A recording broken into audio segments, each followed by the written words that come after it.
Well, hey there. I'm Vic Ing, the sales guy. And I'm Chris Inman, the marketing guy. And we're going to talk about what 80% of salespeople do wrong after a great discovery meeting. Yeah, great meeting, boss. If I had a nickel every time I heard that in my sales manager career, I'd have a lot of nickels, Chris. And it's funny to think about what equals great. Mm-hmm. Well, we talked for a long time. We really connected. Our kids play soccer together. I really feel like this is going to be the one, boss. That's what I would hear often. Mm-hmm. Do you think that was a great meeting? No. Mm-mm. Because I would then say, what are their pains? Are we the right solution for them? Mm-hmm. How long have they been, going without our solution? Did you talk about any of these things? But Vic, they said send me a proposal. That's called the what have I got to lose? And it begs into so many things about, how a good discovery meeting should be structured. And we won't go into this too deep, but of course, a lot of consideration needs to be given as to who you're meeting with. Mm-hmm. Do they have the ability to write you a check? Do they understand what the urgency is around it? Is there an urgency? Are they the true decision maker? I love that you got to the decision maker. Before we recorded these, I had a virtual call with a organization, and I was not on with the decision maker. And it was declared at the beginning, but I didn't know it before I got on, that somebody else was making the decision. Oh, they told you that. They told me this right off the bat. That's My nice. dad is the one that makes the decisions. Okay. So I have to take whatever you tell me, and I need to go to him, and he makes the final call. So did you have a great meeting? No. There's 0% chance that can be a great meeting. Yeah. Because no matter what, I need a secondary meeting with the decision maker. Yeah. So what'd you do? Did you continue? Did you go through the meeting process anyway? Yes. Because if I can't sell the person that needs to help me, help the decider, then it's not worthwhile either. I agree with that. But not being in that predicament to begin with is clearly the right answer. Correct. So we don't need to pick on you. No. This is something we've all done. But I know people are listening or watching saying, yeah, but you don't understand.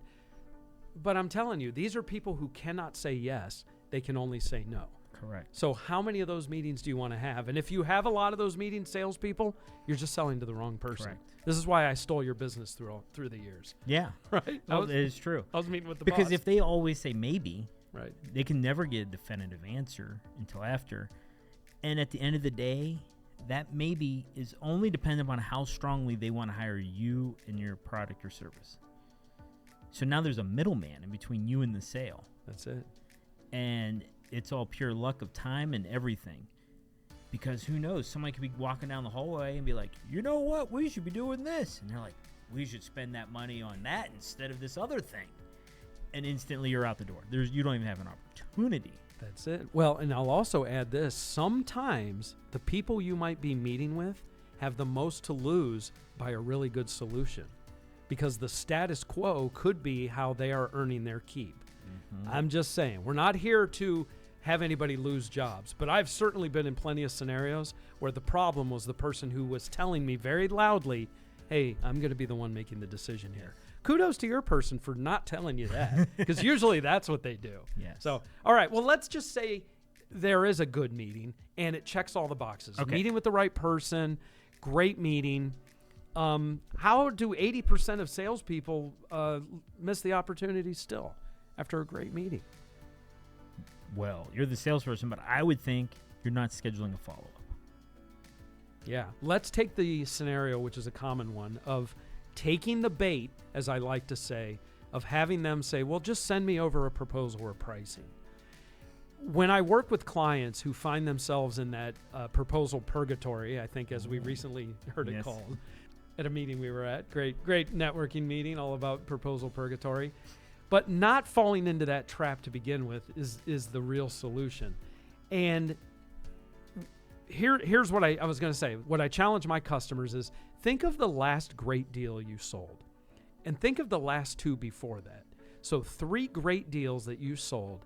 And usually if I ask the question right, what I get them thinking of is, they both went really fast. And none of them involved that proposal purgatory. Why was that? Can you think of any reasons why some deals close faster than others? Well, it goes back to your favorite ICP. ICP. Ideal client profile. Although, even with that, we agree all the time. You can control the message. You can control who you're delivering the message to. You cannot control, ever, the timing. No, that is true. Or can you? Well, no, you can't control it. You can't control the timing. But are there signals for the timing? You betcha. Okay. I'll answer that. There are. And if you have a good referral partner or a means of monitoring what's going on with an organization or an industry, you can find out when the tide is turning. But that's a subject for another time. Yes. So what is the hallmark of making something happen faster than a usual deal that involves a proposal? And the answer, Chris, is a step, a pivotal step in the process between that great meeting, that consultation, that discovery meeting, and the proposal. Do you have any steps in your process between those two? I don't think I do. Maybe I do, and I just don't I'm not paying attention to it. You might not be, because when I reverse engineer these with clients, I find things like this. Well, we had to make a second trip out there to do an analysis on their systems for blah, blah, blah, technical jargon. That's a step in the process. Or we had to go and follow up with another person at their organization who gave us details that we needed to include in the proposal. Whatever it is. Seems like a discovery process. A due diligence type Yes. thing that could be a step. Or there's always the try before you buy kind of thing. Okay. Now, I'm not a fan of giving things away, but there are a lot of examples where people can return to give them a sample of what the experience would be like. And the question is, if you have that in your ability, would you want to do that before the proposal or after the proposal? Definitely before. Myself, I offer a free session. If somebody is budget worthy, before we talk any more, here's the price. But before we do the rest of the details and whatever else you need to do, let's do a free session. That sounds great. We also, at that meeting that we were talking about, someone talked about the front door, which I enjoy the front door offer. It's a lower end service that you provide, which then you get to discover what it's like to work with them. Let's be honest, we don't want every client in the world either. And they get to experience what it's like working with you, but at a very low cost, easy way. It could be a one-off. It could be a monthly thing where you do for 3 months, whatever the case might be. Depending upon your business, you can create your own version of this. But if someone's paying $99 for something with you, and they're getting a very small tidbit of what it would be like to experience working with you full time, and they enjoy that, and you enjoy working with them for that very small little piece, that's easy to upsell. So now you're, instead of trying to do a complete proposal, you're doing a very small thing, where in general, many small business owners would be like, it's $100. What's $100? It's worth a shot. What do I have to lose? That's it exactly. That's a pivotal step. That's also an example of a great process, that front door. And I use that analogy a lot. I'm like, maybe it sounds like we're robbing a house, but you're crawling through the side window instead of the front door. You're going in the back door. But yeah, these are all the different offerings that you have. I love that because, everybody knows I love the ping pong conversation technique. You hit the ball. Proposal. Why do you need to do a proposal? One thing you may find out is, well, we're looking at other options. You should have asked that, and you should know that. Oh, okay. Well, why? What are you seeing so far? What needs to be different? What is it coming down to? Because it ain't price, right? That's easy. You don't need a proposal for that. So the other part is, it could be that there's a spending limit. Well, for something this big, I'm going to have to run it up the flagpole. And now we're back to your $99 thing. And once you're in there, we're like viruses as salespeople. You'll never shake that virus. No. But maybe it maintains the $99 to a $299 deal. Right. It doesn't have to go from $100 to $10,000 a month. Nope. And that little cash flow really helps small business owners too. And having that simple little revenue. If you're not losing money on it, never do anything that's a loss. Let's start there. Right. Rick and I do not recommend you ever don't doing give things away. Don't give things away. Even though I do a free session, that's strategic. Yes. He'll eventually get rid of that, and people will pay for the first session. Well, I don't know. In a group session. I'm vetting them as much as they're vetting me. That is true. Yeah. But you still have the ability to do a group session Yes, that's true. at a very low cost. You just blew my mind. Yeah, there you go. You're right. I didn't even see that. Okay, so let's just say there is no need or ability to have a step in between there. And Okay. it does make sense to do a proposal. What's the best way to do a proposal? I'll be honest with you. I love proposals because they're exhausting. Mm. I think that being in this proposal purgatory, as we talked about earlier, Mm-hmm. puts handcuffs on businesses. Mm-hmm. So I personally, the best way to do a proposal is to get out of proposal world. And how do you do that? So I did that by having retainers. Okay. All right. So you're just circumventing it completely. I just got the heck out of it. But All right. when we were at that event, people were talking about the proposal framing, and the number one pain I heard people say was they hold all the keys. They have control over when they get to approve it. They control for you to know how many different proposals they are, the differences. They hold everything. And you just make this magical piece of paper and document. You hand it over and, please, sir, pick me.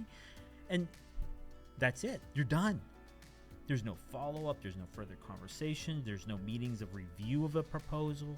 And the whole thing seems painful to me. It's extremely. How do you fix that, Vic? Okay, there's a couple ideas. One is we've all heard this. Hey, by the time a job opening is posted, the job's already been filled. And usually people saying that are the ones who are just like at wit's end finding a job.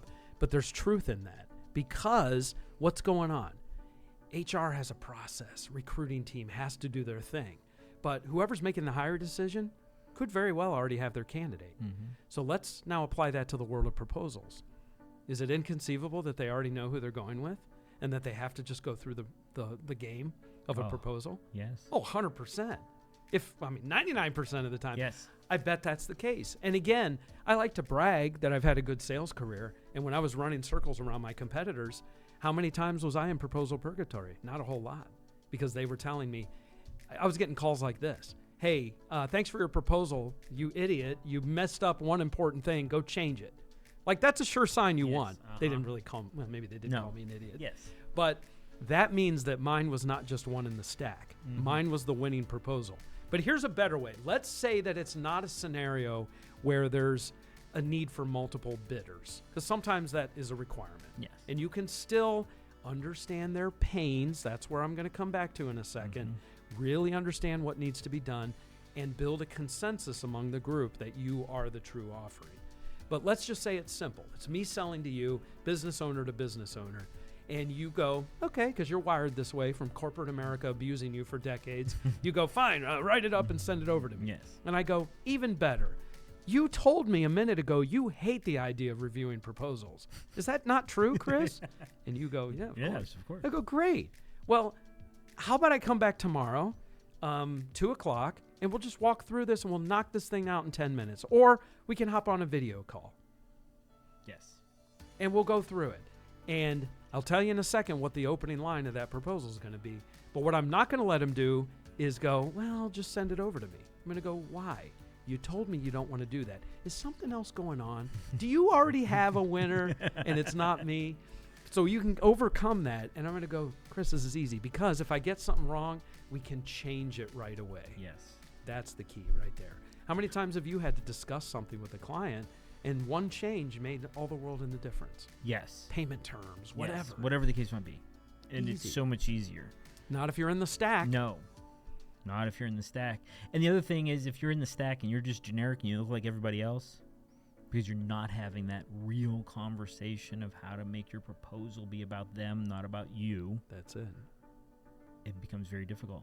So how many people put an objective line in their proposals? Or if you do, it says something like this: to provide the best service at the best price. Yeah, that voice is put on for a Yes. reason. It's not an intelligent sounding voice. Or anything else that is needed. Instead, it should say, to help you with your 2026 future-driven vision, whatever their slogan Whatever was, theirs- yes. that where it shows you listened, to help you, drive exceptional wealth in 2020, whatever words they said, you are putting it verbatim in there. So right off the bat, before they turn to the pricing at the end, they go, oh, this person gets me. Excellent. and it should get better from there. Yes. We will do that by using their words, doing this, streamlining this, eliminating this, reducing this pain, benefit, benefit, benefit. Here you go. Now Here's the you've price. presented your one-to-one proposal. You're at the end. It's time to close. And I think this is where some people become timid. They're like, okay, now you could think about it. Let me know. Which is why they like just emailing it off. Yes. But you're missing out on the sale. You've now wasted. You've wasted. We've all told that you time. not to send them a proposal. We told you to sit down and have the proposal in person, and then you can Right. actually adjust the proposal, and you'll say, I'm going to send you a different version of this, and we're going to get this thing signed, and we're going to start on Monday morning. You have to ask for the signature. That's it. So every politician, I'm such and such, and I appreciate your vote. They're asking for your vote. Yeah. That's what you need to do in a sales. That's you it. need to, at the end, ask for the sale. You go like this. Chris, so we went through this. It sounds like I got everything right except for a couple minor changes we made. You asked for a pricing concession. I said no, but you made a compelling argument that if I changed the scope of work and eliminated this thing you didn't need, that I could actually make that work.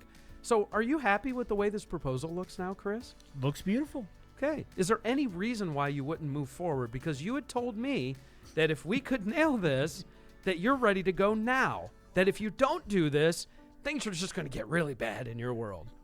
I see why not. Are you ready to sign now? Here you go. No. Oh, would you like me to send you a DocuSign agreement Yes. with the typos corrected? But there are Okay. a little sampler. That's it, you have to put someone on the spot like that. Yes. And I think that's the one thing that I learned the most. Conversations with you is you can't be afraid to ask. You can.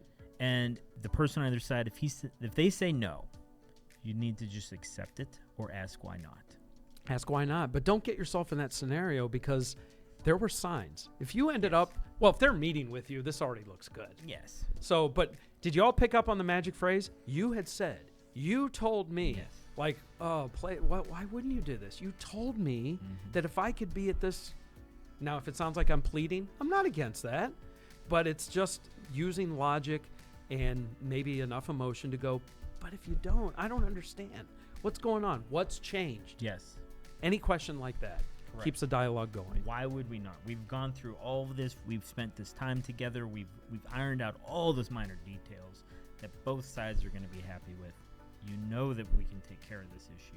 Right. What is stopping But I'll us? tell you, this ain't going to happen if you're in face-to-face with them. That is, consider it calling their bluff or whatever you need to say. But if you can get face-to-face to someone to present that proposal, that's golden. There you Now, go. again, doesn't work in every situation. If they need a stack, well, in that If you're case, going the after winner's government already contracts, you ain't gonna get it. But government, right? But in private stacks of, they already have the winner. They're just going through the motions, so they Yes. can justify, or call you up and go, "Hey, Vic, you dummy, you need to add this to your proposal like everyone else did." Oh, okay, no problem. There you go. and Do I that's the got it? relationship you want ultimately. That's it right there. So All right. So I think what we've learned today is don't just send a proposal. don't send a proposal. Review it one-to-one, virtual, in person, whatever the case might be. At the end, ask for the sale because you've already gone through all the ironing out of the small details. Don't be afraid to make the sale. It's that easy. I've heard there's a book. Selling is easy if you know the rules. It's on Amazon. Thanks for watching this video. And if you have any questions, reach out to Vic and myself. And subscribe and check out the other videos. Happy selling.